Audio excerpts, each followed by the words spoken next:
بسم اللہ الرحمن الرحیم۔ بسم اللہ الرحمن الرحیم۔ السلام علیکم ورحمۃ اللہ وبرکاتہ۔ اللہ تبارک و تعالیٰ کا بے حد شکر اور احسان ہے کہ جس نے ہمیں اپنی زندگیوں کے اندر ایک بار پھر سے ماہ رمضان المبارک نصیب فرمایا۔ اللہ تبارک و تعالیٰ اس مہینے میں ہماری عبادات کو قبول فرمائے۔ یہ رمضان چونکہ قرآن کا مہینہ ہے، لہٰذا ہمیں چاہیے کہ اس رمضان المبارک میں ہم قرآن مجید کی تلاوت کریں، اسے سمجھیں اور اسے اپنی زندگیوں کے اندر عمل آئے۔ الحمدللہ ہم سب مسلمان ہیں، اور مسلمان ہونے کی حیثیت سے ہمارا اس بات پر ایمان ہے کہ قرآن مجید جو ہے وہ انسانی زندگی کے لیے مکمل رہنما کتاب ہے۔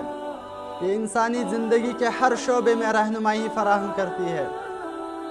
انہی شعبوں میں سے ایک اہم شعبہ جو ہے وہ اولاد کی تربیت کا شعبہ ہے۔ جب ہم قرآن مجید میں اس کے متعلق تلاش کرتے ہیں کہ اللہ تبارک و تعالیٰ اس کے متعلق کیا فرماتے ہیں، تو ہم دیکھتے ہیں جگہ جگہ اس کا تذکرہ اللہ تعالیٰ فرماتے ہیں۔ سورہ بقرہ کی آیت نمبر 133 میں اللہ تبارک و تعالیٰ ارشاد فرماتے ہیں، بسم اللہ الرحمن الرحیم، ام کنتم شہداء اذ حضر یعقوب الموت اذ قال لبنیہ ما تعبدون من بعدی۔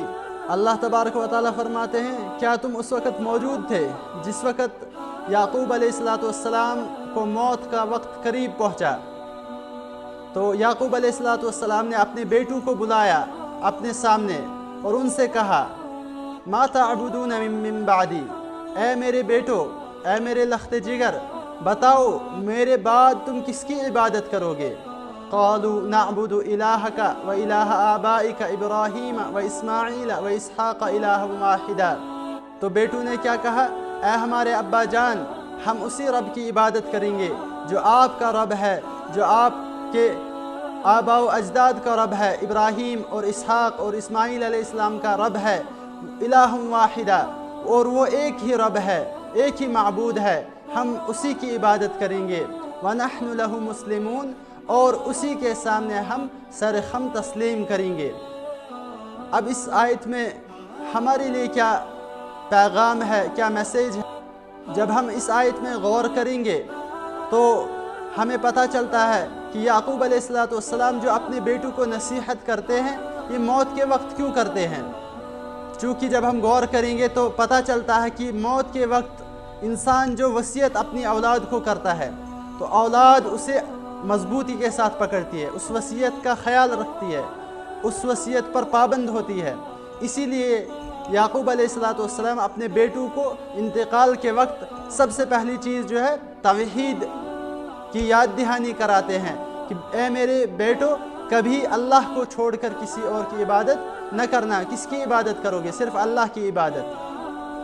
اور جگہ جگہ جب ہم قرآن مجید میں دیکھتے ہیں تو ہم دیکھتے ہیں کہ ابراہیم علیہ السلام وہ بھی اپنے بیٹوں کو نصیحت کرتے ہیں، وَوَصَّى بِهَا إِبْرَاهِيمُ بَنِيهِ وَيَعْقُوبُ يَا بَنِيَّ إِنَّ اللَّهَ اصْطَفَى لَكُمُ الدِّينَ فَلَا تَمُوتُنَّ إِلَّا وَأَنْتُمْ مُسْلِمُونَ۔